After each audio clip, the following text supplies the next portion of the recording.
Il est midi, bonjour à toutes et à tous. C'est l'heure de votre journal qu'on entame avec les titres de l'actualité.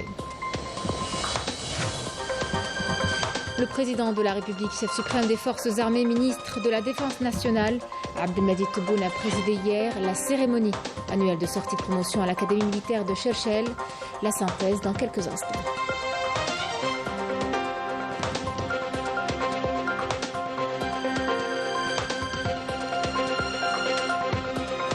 Nous irons par la suite au consulat d'Algérie à Marseille qui redouble d'efforts pour faire réussir la révision exceptionnelle des listes électorales auprès de notre communauté qui y est installée. Nos correspondances est à suivre.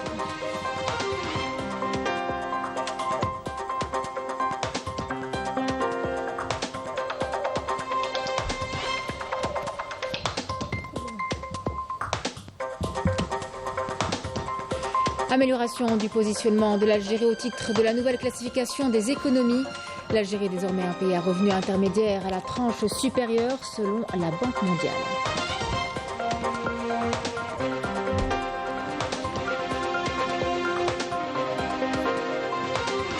Le Maroc, de nouveau confronté à une hausse significative des prix des carburants à la pompe et dont les répercussions touchent directement le pouvoir d'achat du citoyen. Une situation qui impacte plusieurs secteurs d'activité.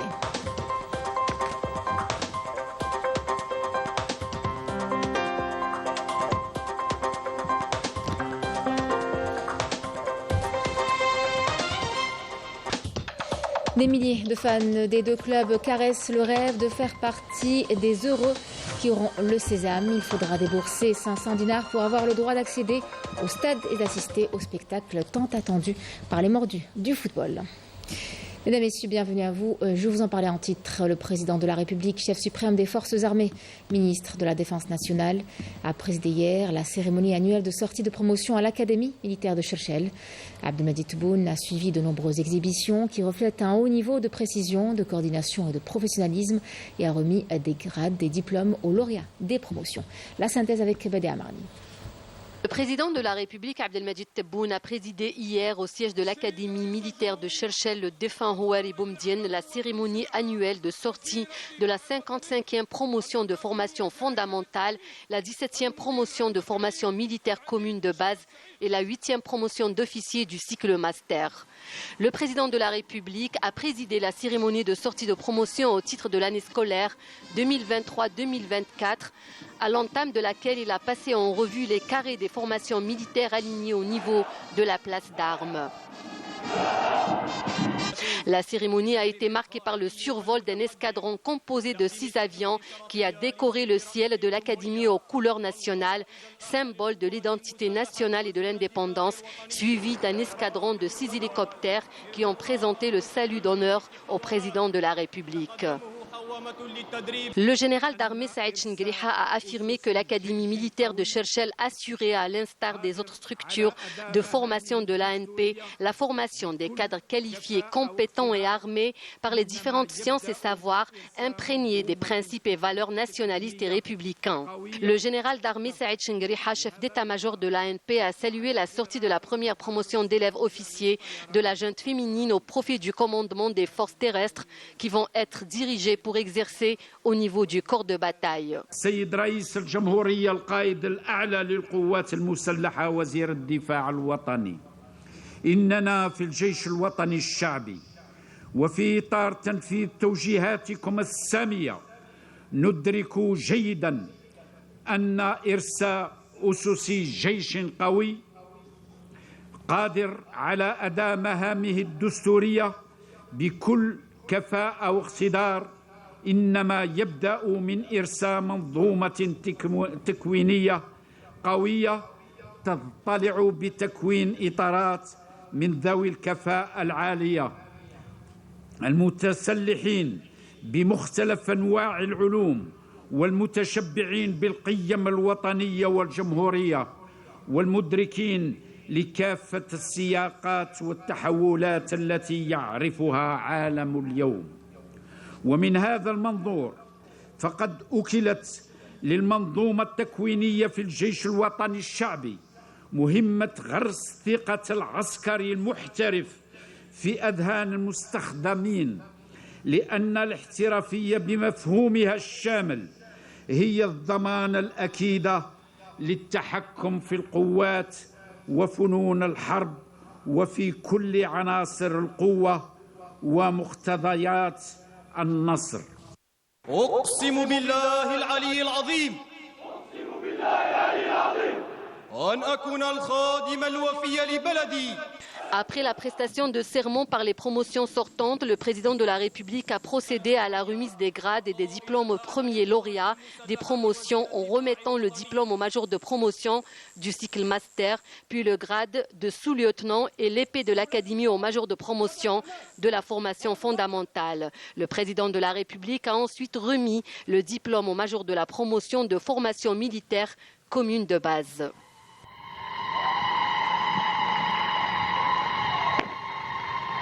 La cérémonie s'est poursuivie par la remise des grades et des diplômes aux lauréats par le général d'armée Saïd Chengriha.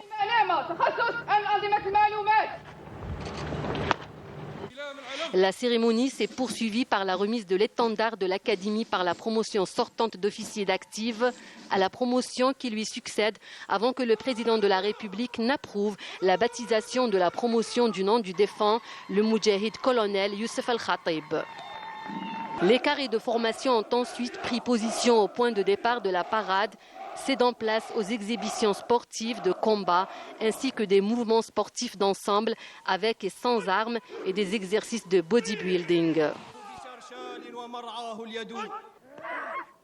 Le président de la République a suivi par la suite la diffusion en direct sur un écran géant d'un exercice démonstratif exécuté par nos forces navales intitulé « Exercice tactique simulant une opération d'intervention et d'inspection d'un navire suspect transitant tout au long du littoral national ». Et parmi les exhibitions suivies par le président de la République, l'exécution de figures aux couleurs nationales reflétant le haut niveau de précision, de coordination et de professionnalisme. Le président de la République, chef suprême des forces armées, ministre de la Défense nationale Abdelmajid Tebboune et le général d'armée Saïd Chengriha, chef d'état-major de l'ANP, ont salué les lauréats des promotions sortantes et les formations militaires qui ont exécuté la parade militaire. الجيش الوطني الشعبي في البحث عن وسائل جديدة علمية تقنية صعبة المنال من طرف الخصوم تاعنا والأعداء تاعنا اللي تعطي الجزائر أكثر مناعة. أعتقد أن الشيء اللي قايم به الجيش الوطني الشعبي من كل النواحي سواء الناحية الاقتصادية الميكانيكية اليوم البحث العلمي بتنسيق بالطبع مع وزارة التعليم العالي. أعتقد أن الجزائر ستخطط خطوات عملاقة في المناعة نتاعها. شاكر لكم كل هذه المجهودات، نتمنى لكم إن شاء الله التوفيق والسداد في اكتشافات أخرى إن شاء الله. شكرا. À l'issue de la cérémonie de sortie de promotion, le président de la République a honoré la famille du défunt moudjahid colonel Youssef Al-Khatib. Le président de la République, chef suprême des forces armées, ministre de la Défense nationale, a signé par la suite le livre d'or de l'Académie. En prévision des présidentielles du 7 septembre prochain, le retrait des formulaires de souscription des signatures individuelles est toujours en cours au niveau de l'autorité nationale indépendante des élections. Selon l'AMI, jusqu'à aujourd'hui, 32 candidats à la candidature ont pu retirer les dossiers. L'opération qui se poursuit jusqu'au 18 juillet à minuit mobilise plus de 14 000 agents pour le dépôt des dossiers au niveau de plus de 4 900 points de légalisation à travers le pays. Et pour notre communauté établie à l'étranger qui fait partie intégrante de notre tissu sociétal national, la sensibilisation à l'importance des prochaines échéances électorales est au cœur des actions de nos consulats. L'exemple au consulat général de Marseille qui redouble d'efforts pour faire réussir la révision exceptionnelle des listes électorales et cela en maintenant les services habituels. Correspondance avec Afif Belouchette. Il est l'un des postes consulaires les plus symboliques pour la communauté algérienne en France et pour cause. Le consulat général à Marseille jouit d'une affection particulière avec des ressortissants très attachés au pays d'origine.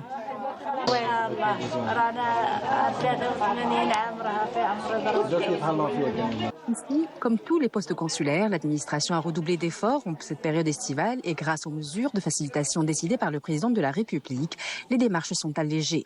Mais l'autre mission est celle des révisions des listes électorales dont la période des recours prend fin demain. Les services du consulat général d'Alger à Marseille reçoivent quotidiennement des demandes d'inscription sur la liste électorale et aussi les services sont mobilisés pour sensibiliser les jeunes, les non-inscrits dans la liste électorale à venir s'inscrire en vue de voter pour les prochaines élections. Et ils peuvent compter sur les aînés. Dans les rues de la ville, la question des présidentielles fait consensus parmi les citoyens rencontrés. اعطوا النيف لبلادكم حنا نقولوا عندنا النيف ها هو الوقت باش يجي عندكم النيف. Il faut quand même qu'ils pensent qu'ils sont algériens aussi d'origine et qu'ils vont voter aussi pour le bled. Voilà. Je suis déjà inscrit au consulat. J'ai l'habitude d'aller voter. Inch'Allah, cette année, on sera nombreux. Vous soutenez le pays, les jeunes. Allez-y, votez, venez tous, vieux, jeunes. Tout le monde doit voter parce que c'est une هذه حاجة بالسيف علينا. خليوش بلادنا تبقى نافيغي في الهواء. Il faut voter يا ولادي, voter وكل نساء رجالة دراري. هذا المستقبل تاعكم انتم, احنا شبنا. Une nécessité d'après certains au lendemain de la percée de l'extrême droite en France. أنا نقول لهم الميساج هذا هو الفرصة اللي باقيت لكم باش الجزائر تاعنا تكون قوية. سورتو في الدول اوروبا راهي تبدل هنا الاحوال تاع السياسه هنا واحد قلت لهم خموا قبيل باسكو عندكم 3 سنين هنا باش واحد موافق بارطاجاه ويمشي للبلاد هذه ما بقات فيها عيشه في هذا البلاد في اوروبا جميعا باسكو صاي الازمه لحقتهم وحنا نقول لهم واحد يخمم في بلاده باسكو باش يقول هنايا نخمم في اوروبا ونقعد في فرنسا ولا يا حسراه ما بقى والو. Et pour ceux qui seraient encore en vacances le jour J, vous pouvez établir des procurations jusqu'à 3 jours avant le jour du scrutin. L'Algérie passera au titre de la nouvelle mise à jour de la classification annuelle des économies réalisée par la Banque mondiale de pays à revenus intermédiaires à la tranche inférieure à pays à revenus intermédiaires à la tranche supérieure. Une classification qui tient compte des données enregistrées durant l'année écoulée sur la base de l'évolution du revenu national brut par habitant en prenant en compte plusieurs facteurs. Rina Louari.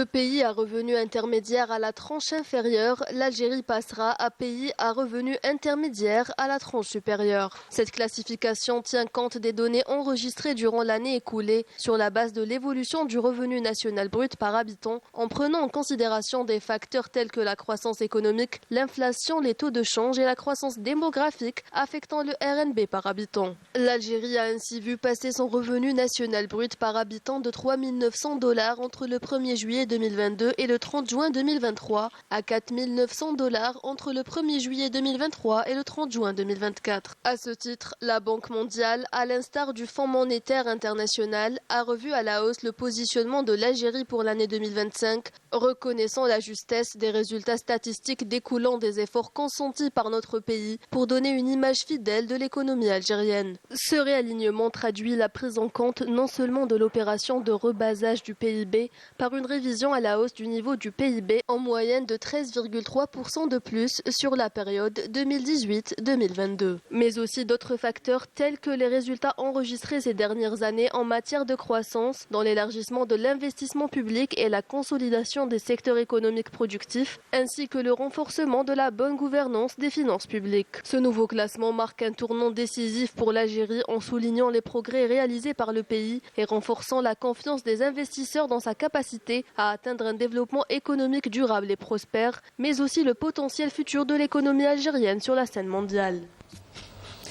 Dans l'actualité internationale, les bourses européennes qui évoluent dans le rouge aujourd'hui dans l'attente de données d'inflation en zone euro. Et alors que le risque politique pèse toujours sur la région avant le second tour des élections législatives en France, les indices européens attendent d'en savoir plus concernant les potentielles alliances de ces élections. La France connaîtra ce soir les affiches du deuxième tour des législatives de dimanche après une vague de désistement des candidats de droite et de gauche déterminés à empêcher l'arrivée de l'extrême droite au pouvoir, mais toujours très divisé. Aujourd'hui, au Conseil de sécurité des Nations Unies à New York, des consultations sont prévues sur la situation dans la bande de Gaza. Nous vous en dirons davantage lors de notre prochaine édition. Entre-temps, les bombardements intensifs sionistes dans la bande de Gaza se poursuivent. L'enclave est victime d'une agression génocidaire qui a fait plus de 124 000 martyrs et blessés palestiniens, pour la plupart des femmes et des enfants, et plus de 10 000 disparus dans un contexte de destruction massive et de famine. Rien qu'à l'aube, au moins 8 Palestiniens sont tombés en martyrs et plus de 30 autres ont été blessés à la suite de tirs de missiles et d'artillerie de l'armée sioniste qui a ciblé diverses zones des villes de Khan Younes et Rafah. Un responsable de l'ONU a déclaré que la reconstruction de Gaza dans son intégralité est estimée à 50 milliards de dollars et a ajouté que 2 millions de personnes sont sans abri et attendent le processus de reconstruction. Je vous en parlais en titre également. Le Maroc est de nouveau confronté à une hausse significative des prix des carburants à la pompe, une augmentation annoncée par la Fédération nationale des propriétaires et dont les répercussions touchent directement le pouvoir d'achat du citoyen, déjà bien éprouvé par une inflation sans précédent. C'est une situation qui impacte plusieurs secteurs d'activité dans le pays. Malika Bellal. Les Marocains font face à une nouvelle augmentation des prix des carburants effective depuis le 1er juillet à minuit. Cette hausse voit le prix du litre de gasoil augmenter à 12,76 dirhams. Parallèlement, le prix de l'essence verra une hausse d'environ 16 centimes, charriant ainsi les 15 dirhams le litre. Ces augmentations auront des répercussions importantes sur le pouvoir d'achat des ménages marocains et pourraient provoquer un effet domino sur l'ensemble de l'économie, affectant notamment le transport, l'agriculture, la pêche, le commerce et le tourisme. Cette hausse significative des prix des carburants à la pompe a déclenché une vague de mécontentement palpable parmi les automobilistes et les routiers. Ces derniers, essentiels au transport de marchandises à travers le pays, sont particulièrement touchés par cette hausse. Par ailleurs, les coûts de transport plus élevés seront inévitablement répercutés sur les prix des produits transportés, entraînant une augmentation générale des prix à la consommation. Le panier de la ménagère, déjà mis à mal par l'inflation, se verra encore plus affecté, aggravant la précarité des foyers marocains. En effet, cette situation, alors que les vacances estivales ont débuté, exacerbe les difficultés financières des ménages marocains déjà éprouvés par les dépenses liées à la récente fête de l'Aïd al-Adha. Justice et ce communiqué de la Cour d'Alger, le procureur de la République auprès du pôle économique et financier national informe l'opinion publique qu'à la suite d'informations faisant état de soupçons de corruption au sein de la FAF impliquant plusieurs cadres dirigeants dans la conclusion de contrats en violation des procédures internes dans le but d'accorder des avantages indus à des tiers, entraînant ainsi un détournement de fonds publics de la FAF et du Trésor public. Une enquête préliminaire a été ouverte par la brigade de lutte contre les crimes économiques et financiers de la sécurité de la wilaya d'Alger. Une enquête judiciaire contre 14 accusés, dont d'anciens présidents de la fédération, d'anciens secrétaires généraux, l'ancien manager général, ainsi que 3 personnes morales pour les délits d'abus de fonction, de détournement intentionnel de fonds publics, de complicité, de détournement, de conclusion de contrats en violation des dispositions législatives et réglementaires. Le communiqué précise également que l'opinion publique sera informée de toutes les mesures prises en temps voulu. Nous sommes à 3 jours de la finale de la Coupe d'Algérie qui opposera vendredi à 17h au stade du 5 juillet le Chebeb de Belouizdad au Mouloudia d'Alger. Une finale inédite à laquelle peu d'élus auront la chance d'assister dans le temple du complexe olympique. Les organisateurs ont mis en 40 000 billets, 20 000 pour chaque club. L'opération a débuté ce matin à 8h, comme vous le voyez sur l'image, au stade du 5 juillet pour les fans du Mouloudia d'Alger. Pour les fans du CRB, eh bien, c'est au 20 août 1955 que l'opération a lieu. Depuis 8h du matin également, des milliers de fans des 2 clubs caressent le rêve de faire partie des heureux qui auront le sésame. Il faudra débourser 500 dinars pour avoir le droit d'accéder au stade et d'assister au couronnement de leur équipe pour la 9e fois, un record. C'était le journal de la rédaction. Merci à vous de l'avoir suivi. Je vous souhaite une excellente après-midi et je vous retrouve demain pour l'édition de la mi-journée.